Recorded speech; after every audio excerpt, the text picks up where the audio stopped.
السلام علیکم ورحمۃ اللہ وبرکاتہ۔ بسم اللہ الرحمن الرحیم۔ الحمد للہ رب العالمین، والصلاة والسلام علی سید الانبیاء والمرسلین، نبینا محمد وعلی آلہ وصحبہ اجمعین ومن تبعہم بإحسان الی یوم الدین۔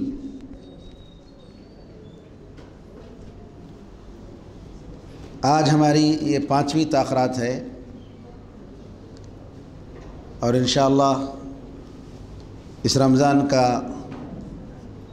رمضان کی آخری تراویح اور آخری درس انشاءاللہ ہوگا، کیونکہ سعودیہ میں کل انشاءاللہ عید کا اعلان ہو چکا ہے، تو ہم امید کرتے ہیں کہ انشاءاللہ جمعے کا دن ہمارے انڈیا میں جو ہے انشاءاللہ عید کا دن ہوگا۔ تو آج کے اس درس میں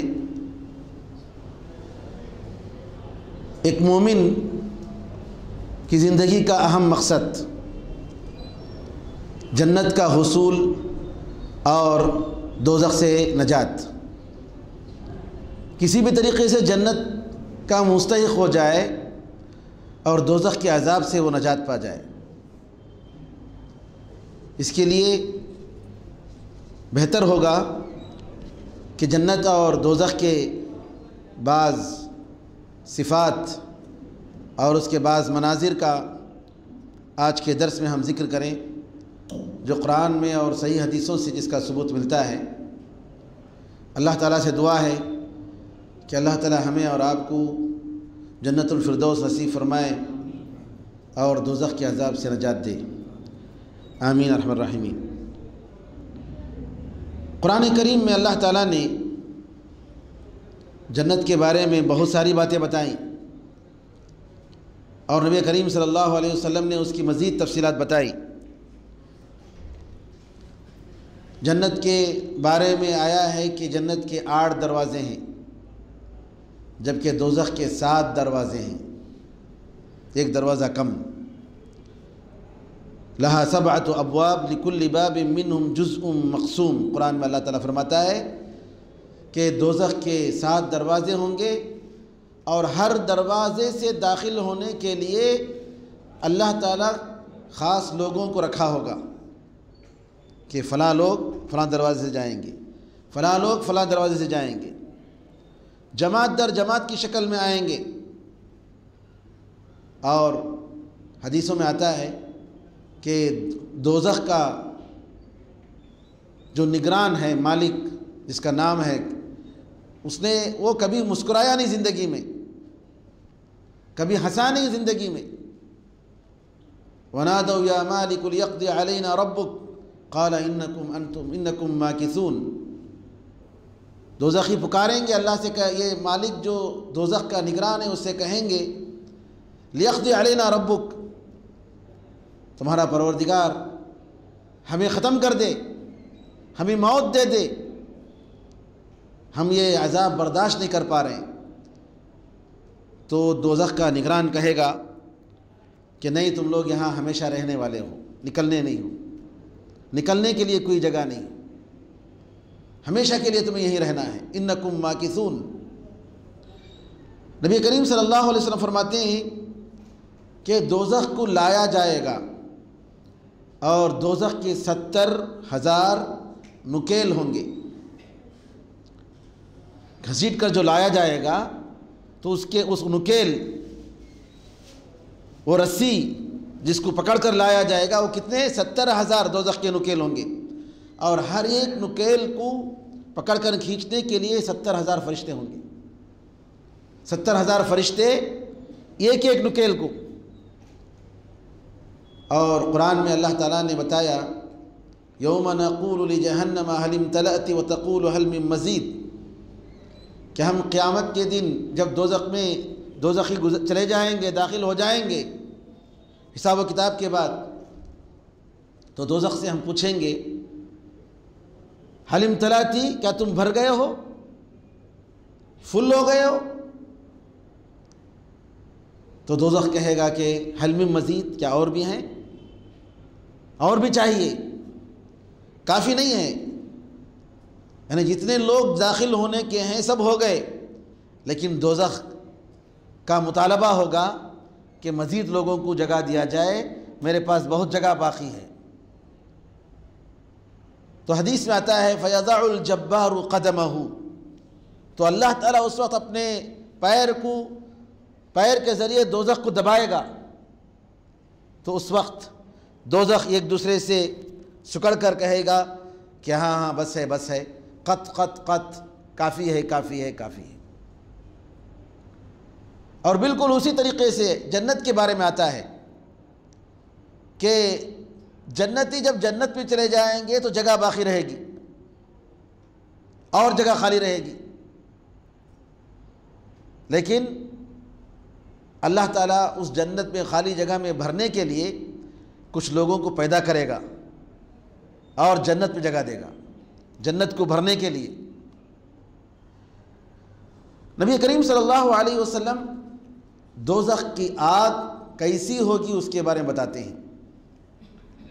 آپ فرماتے ہیں کہ دنیا کی جو آگ ہے، دوزخ کی جو آگ ہے اس کا یہ 70واں حصہ ہے، یعنی اگر دوزخ کی آگ کو 70 حصوں میں تقسیم کیا جائے تو اس کا ایک حصہ ہے دنیا کی آگ۔ صحابہ نے کہا اللہ کے رسول یہ خود کافی ہے، دنیا کی جو آگ ہے، جو دنیا کی آگ کے مقابلے میں دوزخ کی آگ 60 پر 9 حصہ پلس ہے، 60 پر 9 حصہ جس میں اضافہ کیا گیا ہے، اس کی تیزی میں، اس کی گرمی میں، اس کے جلانے میں۔ ارے یہ خود آگ کافی تھی، دنیا کی آگ خود ایسی ہے کہ آدمی نعوذ باللہ اگر اس میں جل جائے تو زندہ نہیں رہتا ہے، انسان کو ساری چیزوں کو جلا کر خاکستر بنا دیتی ہے، تو کیوں اور 59 حصہ جو ہے بڑھایا گیا؟ تو نبی کریم صلی اللہ علیہ وسلم نے فرمایا کہ ہاں 60 پر 9 حصہ اور بڑھایا گیا، اور ایک ایک حصہ بھی اس کا کیسا ہے؟ یہ دنیا کی ایک آگ کے حصے کے جیسے ہے۔ اللہ اکبر! ذرا بتائیے کہ وہ آگ کیسی ہوگی؟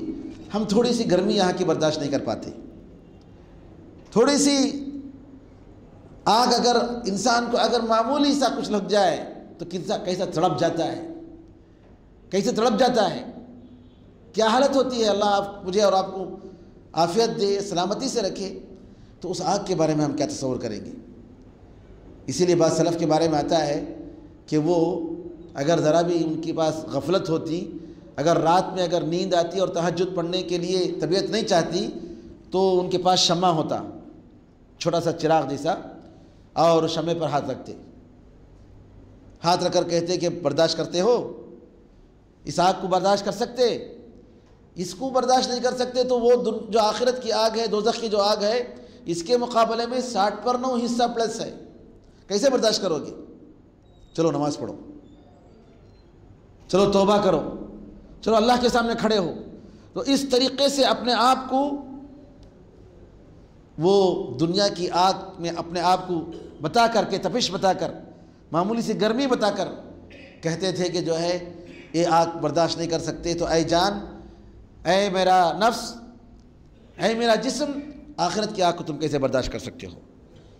ابو ہریرہ رضی اللہ تعالیٰ عنہ فرماتے ہیں دوزخ کتنی گہری ہے، دوزخ کا ڈپتھ کتنا زیادہ ہے، یہ بتانے کے لیے صحیح مسلم کی ایک روایت ہے۔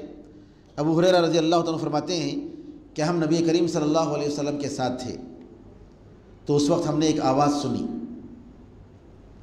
نبی کریم صلی اللہ علیہ وسلم نے کہا آپ لوگوں کو معلوم ہے کیا آواز ہے؟ ہم لوگوں نے کہا کہ اللہ اور اس کے رسول زیادہ جانتے ہیں۔ کہا کہ یہ ایک پتھر ہے جو 70 سال پہلے دوزخ میں اس پتھر کو پھینکا گیا تھا، اور اب جا کر یہ پتھر گرا ہے اس کے نیچے، دوزخ کے تہ میں جا کر اب پہنچا ہے۔ کب پھینکا گیا تھا؟ 70 سال پہلے۔ سبحان اللہ! اب ذرا اندازہ لگائیے، 70 سال پہلے ایک پتھر کو پھینکا جائے اور دوزخ میں 70 سال کے بعد جا کر اس کی تہ میں جا کر یہ پہنچتا ہے پتھر، تو کتنا گہرا ہوگا۔ سبحان اللہ! اور نبی کریم صلی اللہ علیہ وسلم دوزخ کی ہولناکی بتانے کے لیے کہ دوزخ اور یہ نعوذ باللہ آگ، دوزخ کی آگ یہ کتنی خطرناک ہے اور اس کا عذاب کتنا دردناک ہے، نبی کریم صلی اللہ علیہ وسلم فرماتے ہیں کہ اگر زقوم جو درخت شجرۃ الزقوم جو دوزخ کے بیچ میں سے اگتا ہے اور جس کا پھل انسان کے پیٹ کو پوری طریقے سے ختم کر دے گا، اس کے بارے میں آتا ہے کہ اگر اس کا ایک قطرہ اگر دنیا میں ٹپکایا جائے تو دنیا کی سارے لوگوں کی زندگی برباد ہو جائے۔ ایک ٹپکا، تو اگر اس کا ایک ٹپکا اگر ٹپکایا جائے تو دنیا والوں کی پوری زندگی برباد ہو جائے، تو اس کا کھانا، وہ درخت کا کھانا کیسے ہوگا، جس کے بارے میں اللہ تعالیٰ فرماتا ہے ان شجرۃ الزقوم طعام الاثیم، کہ زقوم کا جو درخت ہے یہ جو ہے گنہگاروں کا کھانا ہوگا۔ اور اس کے مقابلے میں نبی کریم صلی اللہ علیہ وسلم فرماتے ہیں کہ اگر جنت کی حور کی اوڑھنی، خالی اوڑھنی اگر دنیا میں وہ آ جائے تو پوری دنیا اس کی خوشبو سے معطر ہو جائے گی، پوری دنیا۔ سبحان اللہ، ذرا غور کریں کہ جنت کی حور کی اوڑھنی، صرف خالی اوڑھنی جو ہے، ایک اوڑھنی اگر اس دنیا میں اگر آ جائے تو سبحان اللہ پوری دنیا خوشبو سے معطر ہو جائے گی۔ اسی لیے نبی کریم صلی اللہ علیہ وسلم نے فرمایا لَمَقَامُ صَوْتِ أَحَدِكُمْ فِي الْجَنَّةِ خَيْرٌ مِّنَ الدُّنْيَا وَمَا فِيهَا، جنت میں ایک گھوڑے کے برابر چابک، جسے انسان اپنے جانور کو سواری میں سوار ہوتے ہوئے جانور کو آگے بڑھانے کے لیے مارتا ہے، ایک کوڑے کے اتنا بھی اگر انسان کو جنت میں جگہ مل جائے پوری دنیا سے بہتر ہے، پوری دنیا سے بہتر ہے۔ جبکہ دنیا میں، جنت میں جو جگہ ہوگی سبحان اللہ یہ دنیا سے بڑا ہوگی، اتنی بڑی جگہ، یہ دنیا کچھ نہیں، جیسا کہ انشاءاللہ جنت کا تذکرے میں آئے گا۔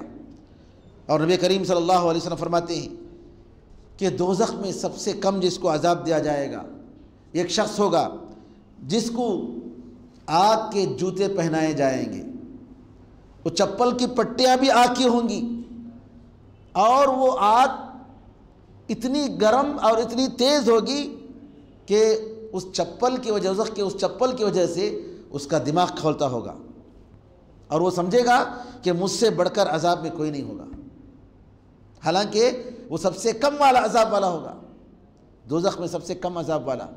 لیکن کیسے کہ نعوذ باللہ اگر اس کو چپل پہنائے جائیں، جوتے پہنائے جائیں دوزخ کی آگ کے، اس کی گرمی سے اس کا دماغ جو ہے کھولتا ہوگا اور پگھلتا ہوگا۔ اور حدیث میں آتا ہے، ذرا دیکھیے کہ دوزخ کا عذاب اور دنیا کی نعمت، دنیا کی نعمت اور دوزخ کا عذاب، اور دنیا کی مشکلیں اور جنت کی نعمت، اگر دونوں کو انسان ذرا کمپیئر کرے، جیسا کہ اس بخاری کی اس حدیث میں آتا ہے، سبحان اللہ دنیا کی کوئی تکلیف، چاہے کتنی بڑی تکلیف ہو جائے، کتنی بڑی پریشانی ہو جائے، انسان کو کچھ نہیں ہے۔ صحیح مسلم کی روایت ہے، کہتے ہیں نبی کریم صلی اللہ علیہ وسلم فرماتے ہیں دنیا میں سب سے زیادہ جو مزہ اڑایا تھا دوزخی، ایسے انسان کو لایا جائے گا۔ آج لوگ اپنے شوقوں کو پوری کرنے کے لیے کیا کیا کرتے ہیں جی، فلائٹ میں چڑھتے چلتے ہم شادی کریں گے، کچھ لوگ کہتے ہیں نہیں نہیں سمندر کے نیچے شپ میں جا کر ہم شادی کریں گے، ہر قسم کی خواہش، ہر قسم کی خواہش جو چاہے، جو ان کا نفس چاہے وہ پورا کرنے کی کوشش کرتے ہیں۔ تو رسول اللہ صلی اللہ علیہ وسلم فرماتے ہیں کہ دنیا میں ایک ایسے آدمی جو سب سے زیادہ، آدم علیہ السلام سے لے کر قیامت تک کے انسانوں میں سب سے زیادہ آرام سے زندگی گزارنے والے دوزخی کو لایا جائے گا، لا کر دوزخ میں ایک بار ایسے ڈبا کر اٹھایا جائے گا اور اسے پوچھا جائے گا ارے دنیا کے سب سے مزے اڑانے والے انسان، کیا تو نے کبھی تیری زندگی میں، دنیا کی زندگی میں اب تک کسی لذت کو تم نے محسوس کیا؟ کوئی مزہ تمہیں ملا؟ کوئی آرام تمہیں ملا؟ کوئی سکون تمہیں ملا؟ کہے گا کہ نہیں ہے میرے پروردگار، کبھی بھی نہیں ہوا، کبھی بھی میرے زندگی میں نے آرام کو نہیں دیکھا، میں نے خوشی کو نہیں دیکھا۔ یہ کون؟ دنیا میں سب سے زیادہ مزہ اڑانے والا انسان، جس کو دنیا کی کوئی تکلیف کوئی پریشانی نہیں ملی ہوگی، ایک مرتبہ اس انسان کو دوزخ میں ڈبونے کا یہ نتیجہ ہوگا کہ وہ ساری لذتوں کو بھول جائے گا، سارے مزوں کو بھول جائے گا۔ آج انسان دنیا کی لذت کے لیے دین قربان کرتا ہے اور نعوذ باللہ آخرت کو بھول جاتا ہے چند ٹکوں کی وجہ سے۔ اب یہاں دیکھیے نبی کریم صلی اللہ علیہ وسلم فرماتے ہیں کہ دنیا میں کبھی اس کو کوئی پریشانی نہیں ہوئی، پوری مزے کی زندگی گزری، ایک مرتبہ ڈبویا گیا دوزخ میں، بس ایسے ڈبو کر اٹھایا گیا بس، تو کیا ہوا؟ پوری مزے، سارے مزے اور ساری نعمتیں، ساری لذتیں وہ بھول گیا۔ اور اس کے مقابلے میں دنیا میں سب سے زیادہ پریشان انسان، سب سے زیادہ تکلیف اٹھانے والا انسان، سب سے زیادہ مصیبت زدہ انسان، جس کی زندگی صرف پریشانیوں میں گزری، جنتی انسان۔ اور پریشانیاں میرے بھائیوں اس کو عذاب مت سمجھے، ایک نعمت ہے انسان کے لیے۔ انسان کے لیے جتنے بھی دنیا میں جو بھی پریشانیاں آتی ہیں، ایک مومن بندے کے لیے یہ سب نعمتیں ہیں، سب نعمتیں ہیں۔ انسان کو پریشان نہیں ہونا چاہیے۔ صحابہ رضی اللہ عنہ اجمعین اگر پریشانی نہیں ہوتی تو فکر کرتے تھے۔ خالد بن ولید رضی اللہ تعالیٰ عنہ کے بارے میں آتا ہے کہ انہوں نے ایک لڑکی سے شادی کی، شادی کرنے کے بعد 1 سال کے بعد انہوں نے طلاق دے دیا، 1 سال کے بعد طلاق دے دیا۔ کہا کیوں طلاق دے دیے، کیا بات؟ کہا نہیں 1 سال سے وہ میرے پاس ہے، اسے کوئی پریشانی نہیں ہوئی، مجھے اس کے ایمان کے بارے میں شک ہو گیا، اس کے ایمان کے بارے میں مجھے شک ہو گیا کہ اس کا ایمان صحیح ہے کہ نہیں۔ 1 سال سے ہے نہ کوئی بیماری آئی اس کو، کوئی مصیبت آئی، کوئی تکلیف ہوئی، کوئی پریشانی نہیں ہوئی، ذرا مجھے اس کے ایمان کے بارے میں شک ہو گیا، لہٰذا میں نے کیا کر دیا، میں نے نہیں چاہا کہ ایسی عورت کو میں اپنے گھر میں رکھوں۔ سبحان اللہ۔ آج کیا جی کب سے شادی کرے کہ خالی مصیبت مصیبت، پریشانی پریشانی، کیا بھی لکو چڑھتا ہے ان کو، نعوذ باللہ۔ نہیں، حدیث میں آتا ہے کہ یہ مصیبتیں، یہ پریشانیاں ایک مومن کے لیے کیا ہے، اس کو صاف کرتی ہیں، اس کے گناہوں کو صاف کرتی ہیں۔ ابن القیم رحمۃ اللہ علیہ کہتے ہیں کہ ہمارے گناہوں کو صاف کرنے کے لیے، ہمارے گناہوں کو صاف کرنے کے لیے اللہ تعالیٰ بہت ساری چیزیں دیتا ہے، بہت سارے اسباب۔ اگر انسان توبہ مغفرت نہ کرے تو یا تو یہ پریشانیاں ہیں، بیماریاں ہیں، دنیا کی تکلیفیں ہیں، یہ سب سکرات کے عالم میں پریشانیاں جی، اگر وہ بھی نہیں تو قبر کے عذاب کے ذریعے اللہ تعالیٰ صاف کرتا ہے، اگر وہ بھی نہیں صاف نہیں ہوا تو قیامت کے دن صاف کرتا ہے کہ مومن کو جہاں تک ہو سکے صاف ہو جائے، کیونکہ جنت ایک پاک صاف چیز ہے اور اس جنت میں صرف پاک لوگ ہی داخل ہوں گے۔ اور علامہ ابن القیم رحمۃ اللہ علیہ کہتے ہیں کہ بعض گندگیاں ہوتی ہیں جو صاف ہونے سے صاف ہو جاتی ہیں، لیکن بعض گندگی ہوتی ہے آپ کتنا بھی صاف کریں گے صاف نہیں ہوتی۔ تو کہتے ہیں کہ آپ کتے کو کتنے مرتبہ بھی دھلاؤ، صابن کتنا شیمپو ڈال کر آپ دھلائیں گے، کتا صاف نہیں ہوگا۔ کتے کی نجاست جو ہے وہ عینی نجاست ہے، وہ صاف نہیں ہو سکتی، وہ کتا ہے، نجس جانور ہے۔ اور آپ کو معلوم ہے کہ کتا اگر کسی پلیٹ میں اگر چاٹ لیا ہے تو حدیث میں یہ حکم ہے کہ اس کو 8 مرتبہ دھویا جائے گا، پہلی مرتبہ مٹی سے دھویا جائے گا، کیونکہ مٹی میں وہ جراثیم ختم کرنے کی صلاحیت، ساری گندگیاں مٹی صاف کر دیتی ہے۔ سبحان اللہ۔ تو کہتے ہیں مومن جس کے اندر توحید ہے وہ جو ہے اگر گناہوں کو کمایا ہے تو وہ کسی بھی طریقے سے صاف ہو کر اس کی غلاظتیں، اس کی گندگیاں پاک ہو جائیں گی، لیکن مشرک کافر اس کی نجاست کتے کی نجاست جیسی ہے، جتنا بھی اس کو آگ میں ڈالو وہ پاک نہیں ہو سکتا اور جنت میں جا نہیں سکتا، کسی بھی طریقے سے جنت میں جا نہیں سکتا۔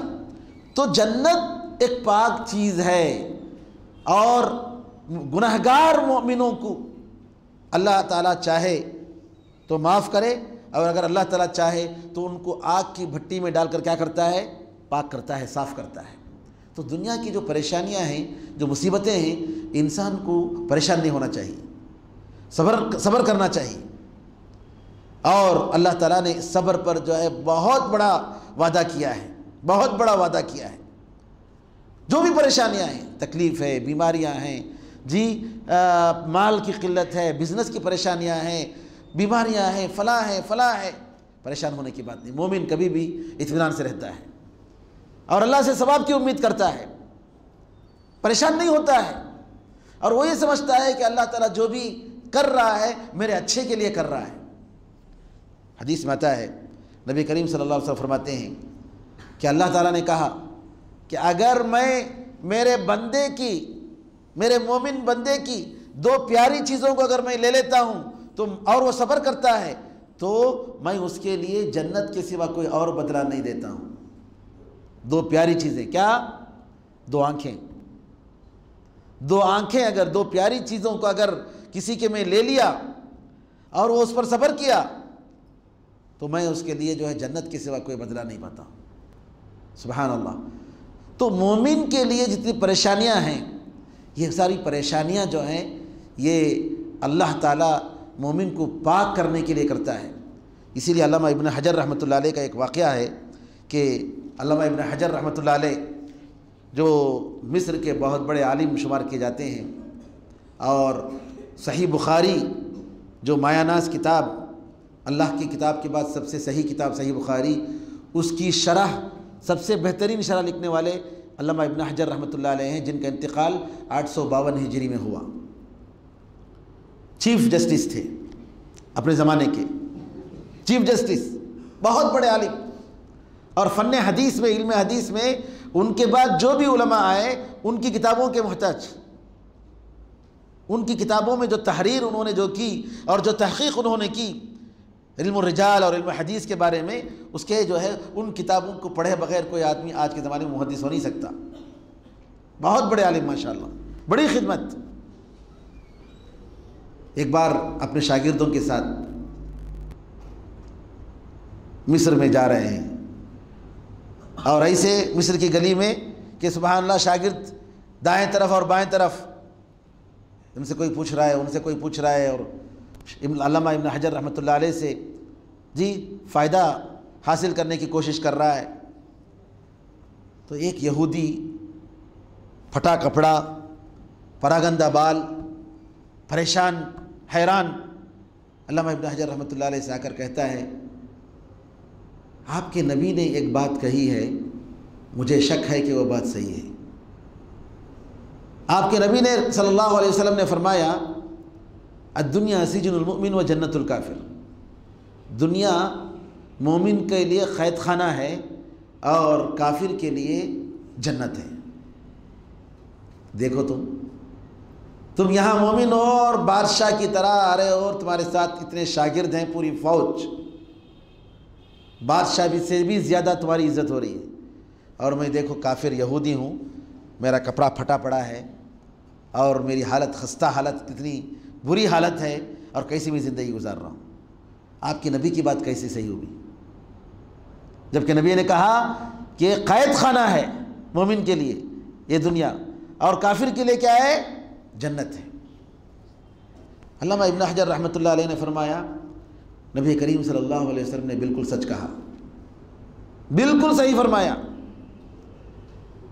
اس لیے آپ نے یہ فرمایا کہ اللہ تعالیٰ نے ایک مومن کے لیے جنت میں جو کچھ تیار رکھا ہے، جو نعمتیں، جو لذتیں، جو اس کی خواہشات پوری ہوں گی، اور جو ایسی چیزیں پیش کی جائیں گی جس کا دماغ میں تصور نہیں ہوگا اور کسی آنکھوں نے اس کو دیکھا نہیں ہوگا، اس کے مقابلے میں ایک مومن کے لیے یہ دنیا قید خانہ ہے، چاہے کتنی بڑی نعمت میں صحیح، چاہے وہ کتنی بڑی نعمت میں ہو، اس کے مقابلے میں، جنت کے مقابلے میں جو مومن کے لیے اللہ نے تیار رکھا ہے، یہ دنیا کیا ہے؟ قید خانہ ہے۔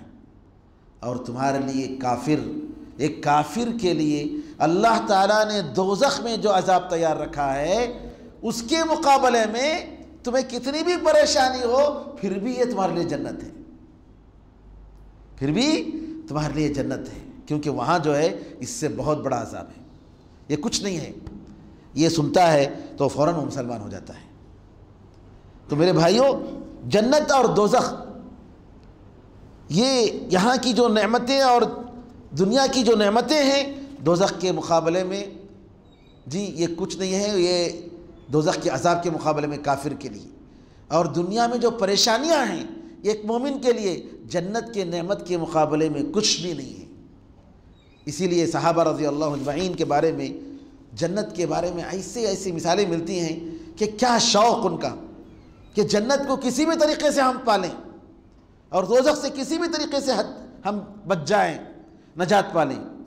یہ چیز تھی صحابہ رضی اللہ اجمعین کے درمیان۔ حدیث میں آتا ہے کہ نبی کریم صلی اللہ علیہ وسلم نے فرمایا کہ جنت کی زندگی ہمیشہ کی زندگی ہے اور دوزخ کی زندگی ہمیشہ کی زندگی ہے۔ جنت والے جب جنت میں چلے جائیں گے، دوزخ والے جب دوزخ میں چلے جائیں گے تو موت کو ایک مینڈھے کی شکل میں لایا جائے گا، ایک مینڈھے کی شکل میں لایا جائے گا اور پکارا جائے گا، اے جنت والو، تو جنت والے دیکھیں گے شوق سے، اور ان سے کہا جائے گا کیا تم دیکھتے ہو، جانتے ہو اس کو؟ کہیں گے کہ ہاں یہ موت ہے، یہ موت ہے۔ پھر اس کے بعد کہا جائے گا اے دوزخ والو، دوزخ والے دیکھیں گے، ان سے پوچھا جائے گا دیکھتے ہو یہ کون ہے؟ کہیں گے ہاں موت ہے، ہم جانتے ہیں۔ تو سب کے سامنے اس کو ذبح کیا جائے گا، سب کے سامنے اس مینڈے کو ذبح کیا جائے گا اور کہا جائے گا اے جنتیو، ہمیشہ کی زندگی ہے، اس کے بعد تمہیں موت نہیں آئے گی۔ اے دوزخیو، اس کے بعد تمہیں موت نہیں آئے گی، یہاں دوزخ میں تمہیں ہمیشہ رہنا ہے۔ یہ صحیح بخاری کی روایت ہے۔ تو سبحان اللہ، جنت کی زندگی ہمیشہ کی ہوگی، دوزخ کی زندگی ہمیشہ کی ہوگی۔ ایک مومن کا عقیدہ ہے، اس پر عقیدہ رکھنا چاہیے۔ اس ہمیشہ کی زندگی کے لیے اس دنیا کی زندگی کو ترجیح دینے والے بے شک اس میں شک نہیں کہ جو ہے اس سے بڑھ کر بیوقوف اور اس سے بڑھ کر نادان کوئی نہیں، جو دنیا کی زندگی کو ترجیح دیتا ہے آخرت کی زندگی کے مقابلے میں۔ حدیث میں آتا ہے نبی کریم صلی اللہ علیہ وسلم دنیا میں جو گرمی اور سردی جو ہوتی ہے بتاتے ہیں کہ وہ بھی دوزخی کا حصہ ہے۔ صحیح مسلم کی روایت ہے، بلکہ شیخ البانی رحمۃ اللہ علیہ نے صحیح الجامع الصغیر میں اس حدیث کو صحیح قرار دیا ہے۔ کہتے ہیں کہ دوزخ نے شکایت کی اپنے پروردگار کے پاس، دوزخ نے شکایت کی، اے میرے پروردگار، میں اتنی گرم ہوں کہ میرے باز نے مجھے کھا لیا ہے، مجھے سانس دینے کا موقع دے، سانس نکالنے کا موقع دے۔ تو اللہ تعالیٰ نے 2 سانس کی اجازت دی، ایک سردی میں اور ایک گرمی میں۔ تو سردی میں جو سانس، رسول اللہ صلی اللہ علیہ وسلم فرماتے ہیں سردی میں جو اللہ نے سانس جو دی، سانس نکالنے کی، وہ جو سخت سردی ہوتی ہے، کڑاکے کی سردی، وہ دوزخ کی سانس سے ہے۔ اور اسی طریقے سے گرمی میں جو سخت گرمی ہوتی ہے، جو لو چلتی ہے، وہ دوزخ کی سانس کی وجہ سے ہے۔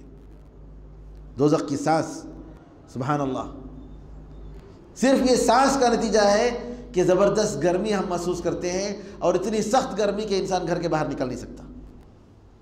اور حدیث میں آتا ہے کہ نبی کریم صلی اللہ علیہ وسلم نے فرمایا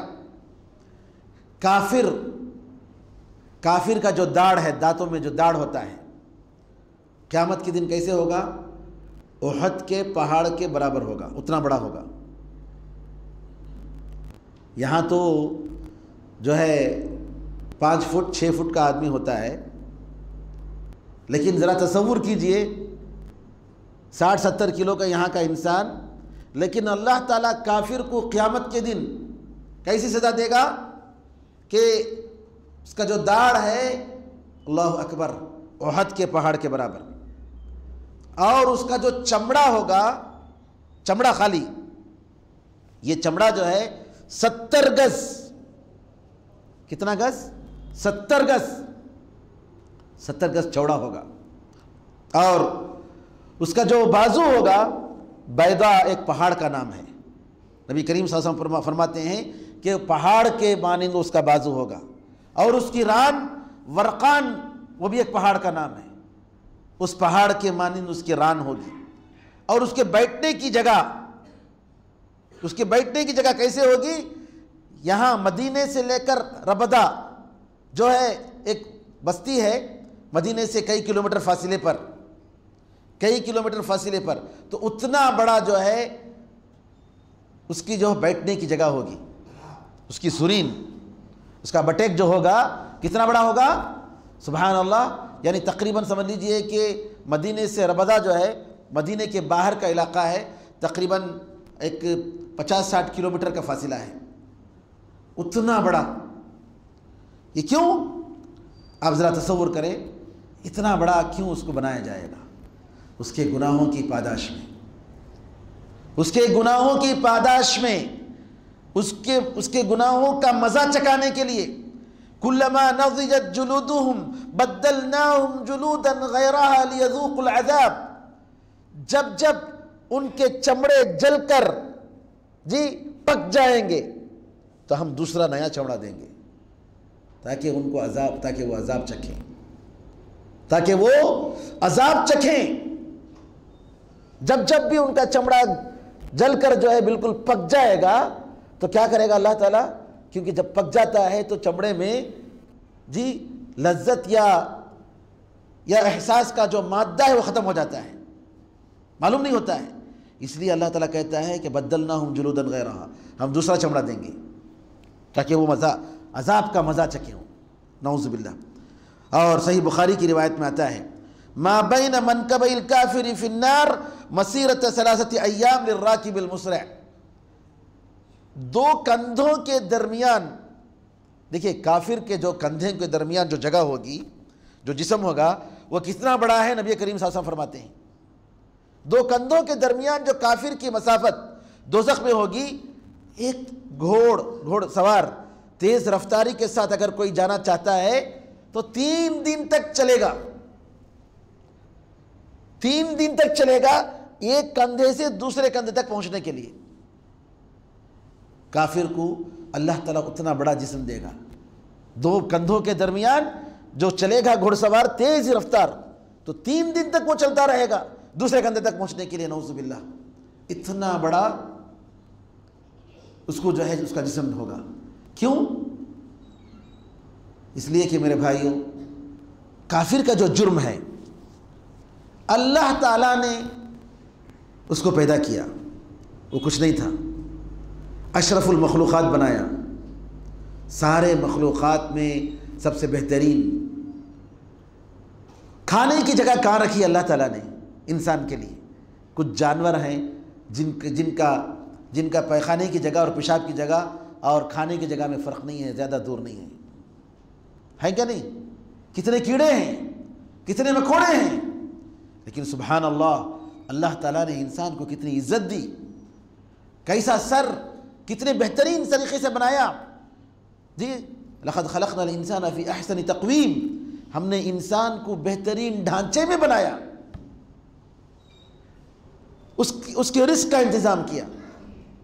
ساری دنیا, یہ ہوا, یہ سورج, یہ چاند, یہ دن, یہ رات, یہ پہاڑ, یہ پانی, سب کچھ اس کے لیے, سب کچھ اس کے لیے. اللہ نے کہا ہے انسان, یہ ساری دنیا میں نے تیرے لیے بنائی, لیکن تجھ کو ہم نے میرے لیے بنائی تاکہ تم میری عبادت کرو. اتنا سب کچھ دینے کے بعد, اتنا سب کچھ احسان پانے کے بعد, ماں باپ دیا, رشتہ دار دیے, خاندان کا جو سسٹم انسانوں میں ہے, بعض جانوروں میں ہے, لیکن یہ اتنا بہترین سسٹم آپ نہیں پائیں گے دوسرے مخلوقات میں. یہ کتنی اللہ کی نعمت, کتنا اللہ کا احسان. اتنا سب کچھ پا کر اللہ تعالیٰ کی حکومت سے, اللہ کے سسٹم سے اگر کوئی بغاوت کرتا ہے اور یہ کہتا ہے کہ نہیں اللہ کے سوا بھی کوئی خدا ہے, نعوذ باللہ, جبکہ دنیا کا ذرہ ذرہ کہتا ہے کہ اللہ ایک ہے, ذرہ ذرہ کہتا ہے,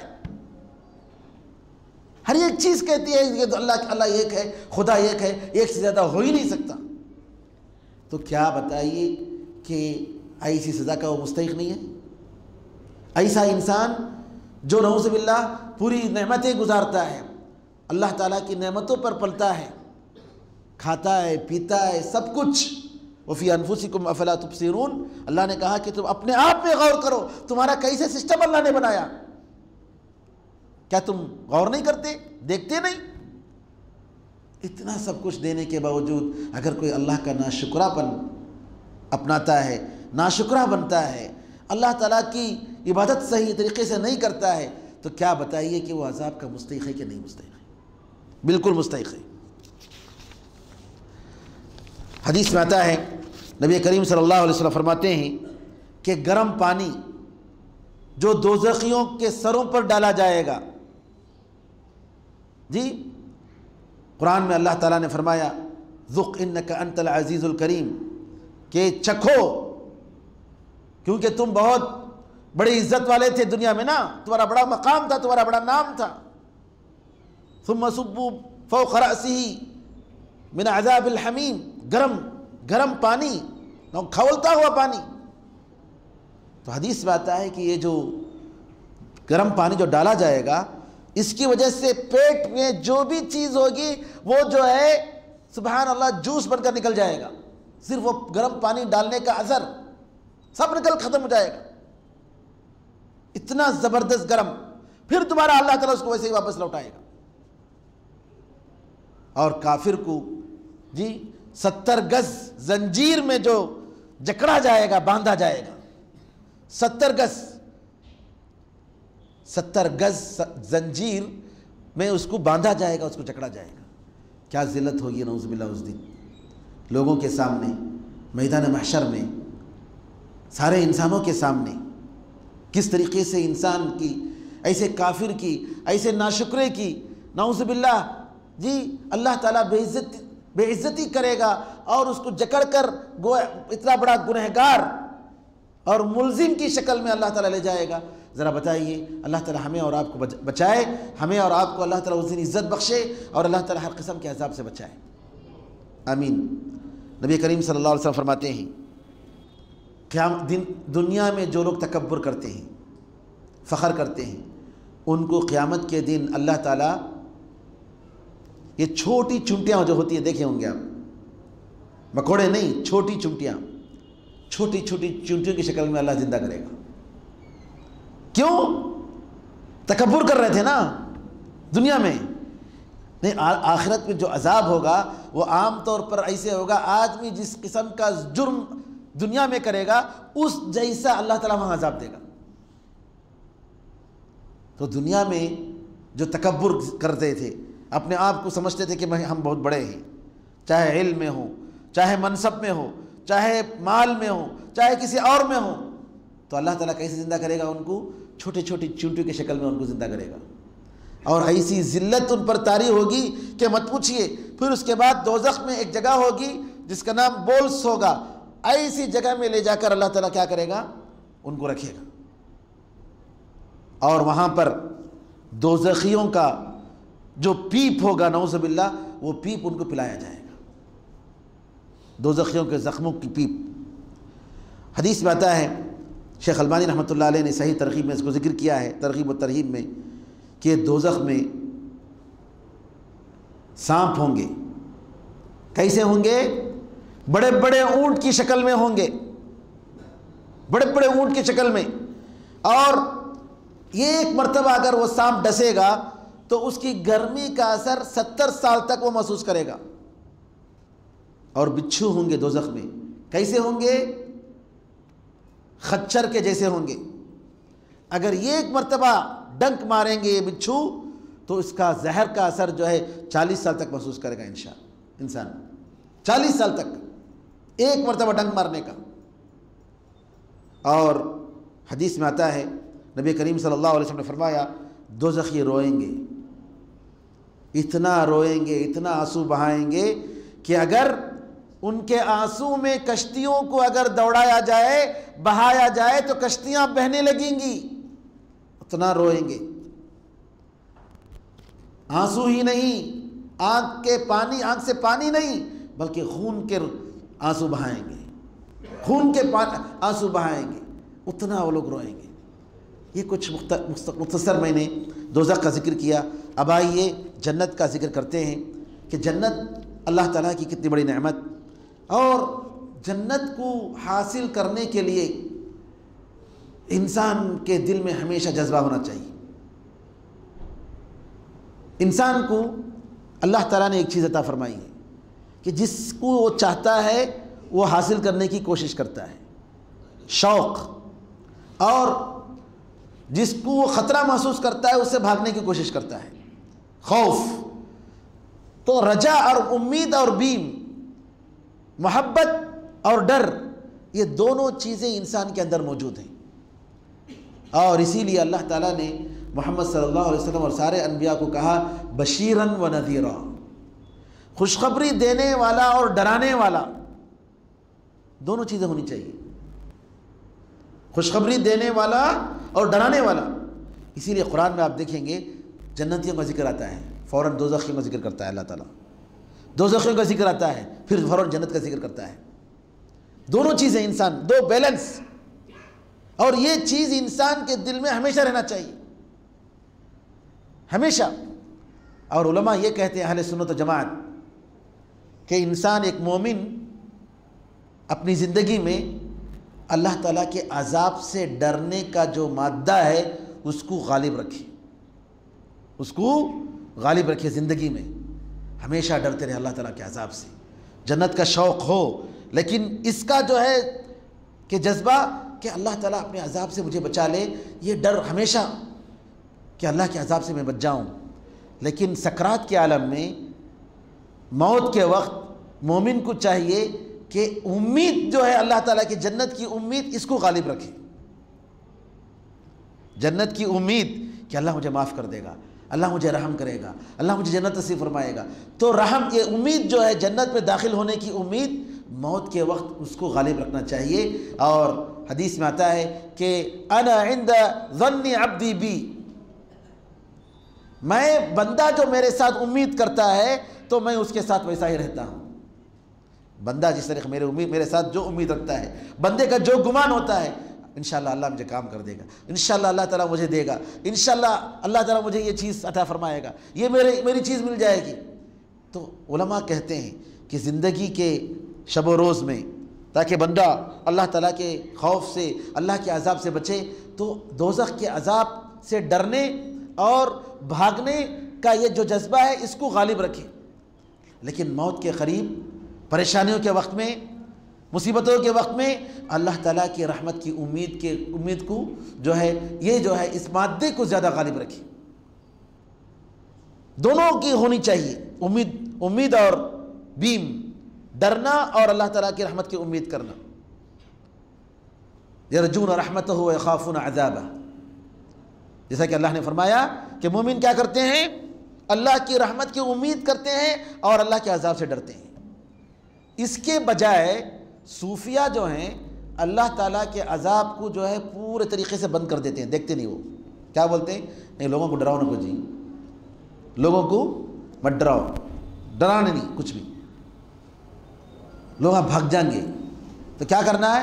خالی جو ہے ثواب کی چیزیں ذکر کرو، خالی فضائل، یہ کرے تو کیا ثواب، یہ کرے تو کیا ثواب۔ اسی لیے کچھ لوگ جو ہے جو کام کر رہے ہیں دعوت و تبلیغ کا، ان کے پاس صرف فضائل ہی ملیں گے، فضائل اعمال، یہ کرے تو ثواب ملے گا، یہ کرے تو یہ کریں گا، خالی ٹچ نہیں، یہ چھوڑے تو کیا سزا ملیں گی وہ نہیں ذکر کرتے۔ کیا بولے تو لوگوں کو نہیں ڈرانا کرتے، یہ غلط بات ہے، یہ دعوت کا طریقہ نہیں ہے۔ دعوت کا طریقہ امید اور بیم، کہ آپ لوگوں کو شوق دلائیے، بھائی آپ کو جنت ملے گی، جنت میں یہ ساری نعمتیں ہیں، جنت میں حوریں ہیں، جنت کا گھر جو ہے دنیا کے یہ ساری زمین اور آسمان کے مقابلے میں اتنا بڑا ہوگا کہ یہ زمین و آسمان کچھ نہیں ہے، یہ دنیا کچھ نہیں ہے۔ تو اس طریقے سے ایک داعی، جیسا کہ نبی کریم صلی اللہ علیہ وسلم کا طریقہ تھا کہ خوشخبری دیجئے جنت کی اور دوزخ کے عذاب سے ڈرائیے، تو دعوت اسی طریقے سے ہوتا ہے۔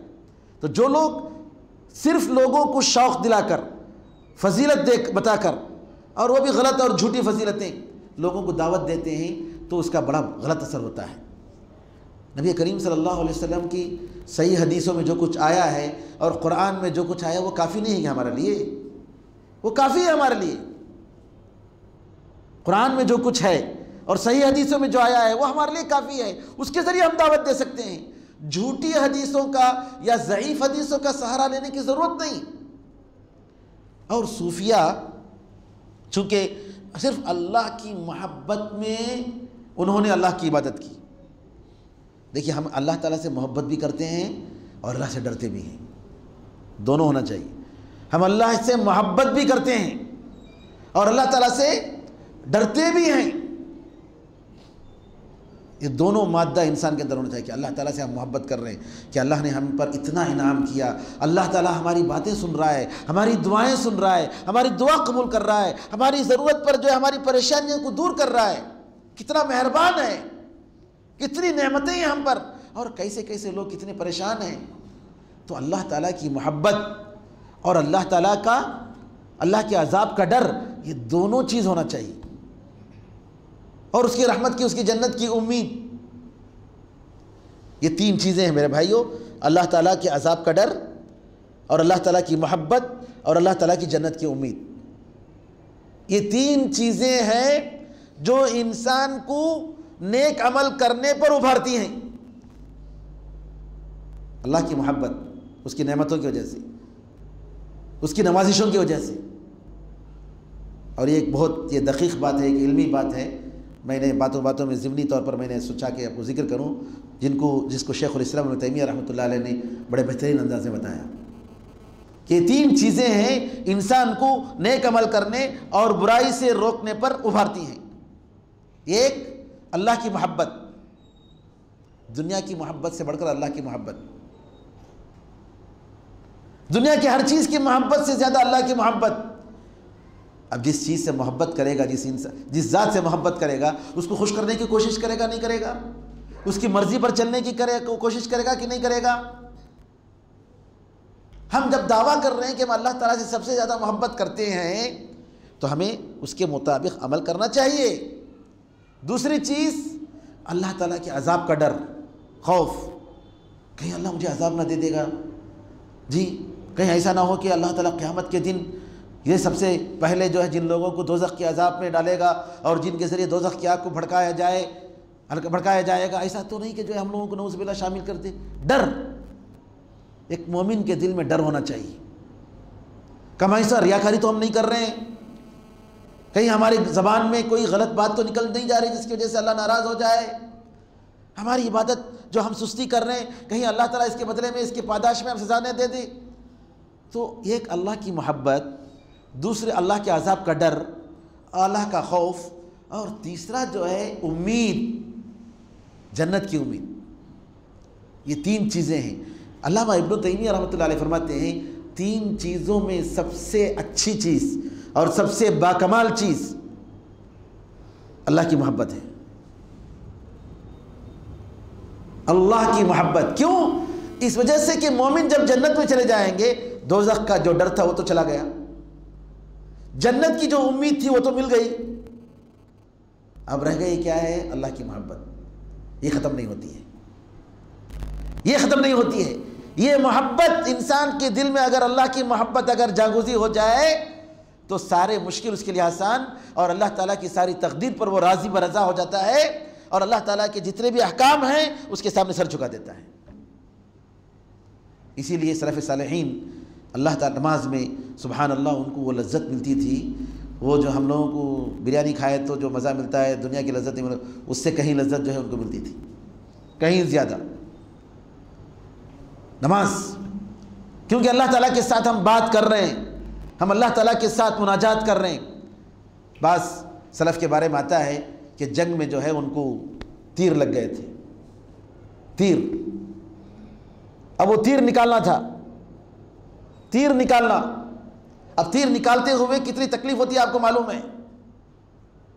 انہوں نے کہا کہ میں نماز پڑھتا ہوں، میں نماز میں کھڑے ہوتا ہوں، نفل نماز میں تھوڑی دیر گزرنے کے بعد کیا کرو؟ تم کرو جو چاہے کرو، مجھے نہیں پتا ہوگا، جو چاہے کرو مجھے پتا نہیں ہوگا۔ کیوں؟ اللہ تعالیٰ کے ساتھ مناجات میں، بات چیت میں اور قرآن کریم کی تلاوت میں اتنا محو ہو جاتے ہیں کہ ان کے بدن کو کیا ہو رہا ہے کچھ نہیں معلوم۔ زین العابدین کے بارے میں آتا ہے کہ ایک مرتبہ نماز پڑھ رہے تھے، نماز جب پڑھ رہے تھے تو گھر میں آگ لگ گئی، وہ نماز میں مشغول ہیں، نفل نماز میں ایسا مشغول ہے، گھر میں آگ لے، لوگ چلا رہے ہیں، کہہ رہے ہیں کہ آگ لگ گئی ہے گھر میں، جلدی نماز تم ختم کرو اور نکلو، اور ان کو کچھ بھی معلوم نہیں، اپنی نماز میں مشغول ہیں، کچھ بھی نہیں معلوم۔ ہم لوگ جو ہے نماز میں کھڑتے ہیں تو کب ختم کریں گے ہماری فکر ہوتی ہے، لیکن ان کا جو دیکھیے نماز میں جو لذت، نماز میں لذت۔ اسی لیے موسیٰ علیہ السلام کے بارے میں آتا ہے کہ میں نے نبی کریم صلی اللہ علیہ وسلم فرماتے ہیں کہ میں نے موسیٰ کو دیکھا کہ قبر میں نماز پڑھ رہے ہیں، قبر میں نماز پڑھ رہے ہیں۔ کیوں؟ وہ لذت اور شوق اللہ تعالیٰ سے بات کرنے کا، وہ محبت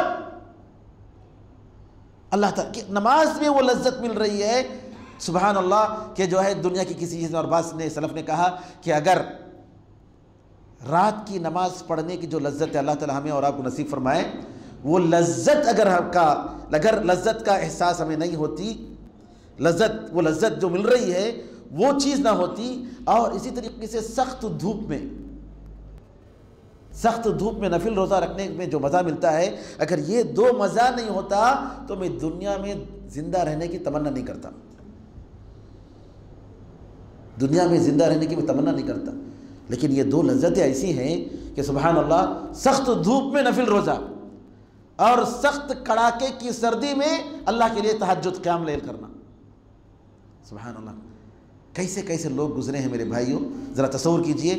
تو میں ہی بتا رہا تھا کہ جو ہے یہ زین العابدین نماز میں مشغول ہیں، لوگ چلا رہے ہیں، گھر میں آگ لگ گئی ہے، نماز ختم کرو، لیکن وہ اپنی نماز ختم نہیں کر رہے ہیں۔ اترے میں لوگوں نے بڑا یہ کر کے آگ کو بجھایا، آگ کو بجھانے کے بعد جب وہ ان کی نماز ختم ہوئی، انہوں نے اپنی طرف سے جب نماز ختم کی اور جو کچھ بھی ہوا اس سے کوئی ان کو سروکار نہیں، کچھ بھی نہیں معلوم، تو کہتے ہیں لوگوں نے کہا کہ بھئی آگ لگ گئی تھی گھر میں، آپ نماز پڑھ رہے تھے، ہمیں ڈر تھا کہ آپ اس آگ میں جل جاتے، کئی مرتبہ کتنا ہم نے آپ کو تنبیہ کی، بول رہے ہیں، آپ کو کہہ رہے ہیں کہ نماز ختم کرو اور گھر کے باہر نکلو، آپ نہیں سن رہے ہیں۔ تو کیا کہہ رہے ہیں زین العابدین؟ کہتے ہیں کہ وہ جو بڑی آگ ہے نا، دوزخ کی آگ، اس کی فکر میں تھا، مجھے اس کے بارے میں کچھ بھی نہیں معلوم، یہ کیا ہے اسے کچھ بھی نہیں معلوم، مجھے اس آگ کی فکر میں تھا، میں اللہ تعالیٰ اس آگ میں جو ہے کیسے مجھے بچائے، کس طریقے سے اللہ مجھے نجات دے گا، وہ خیال میں تھا، مجھے اس کے بارے میں کچھ نہیں معلوم۔ تو سبحان اللہ، یہ چیز تھی سلف صالحین کی کہ دوزخ اور جنت کے بارے میں، کہ ان چیزوں کی وجہ سے ان صحابہ اور تابعین اور تبع تابعین میں ہم دیکھ رہے ہیں کہ اللہ تعالیٰ نے ان میں ایسی جنت پانے کے لیے ہر چیز قربان کرنے کے لیے تیار، ہر چیز قربان کرنے کے لیے تیار۔ آپ کو معلوم ہے جنگ بدر میں عمیر بن الحمام جو ہے رضی اللہ عنہ، وہ پوچھتے ہیں نبی کریم صلی اللہ علیہ وسلم سے کہ جنت کیسے ملے گی؟ کہتے ہیں نبی کریم صلی اللہ علیہ وسلم یہاں سے ادھر چلے جاؤ، یہ مسلمانوں کی فوج، اور لڑتے ہوئے کافروں میں داخل ہو جاؤ، جنت مل جائے گی۔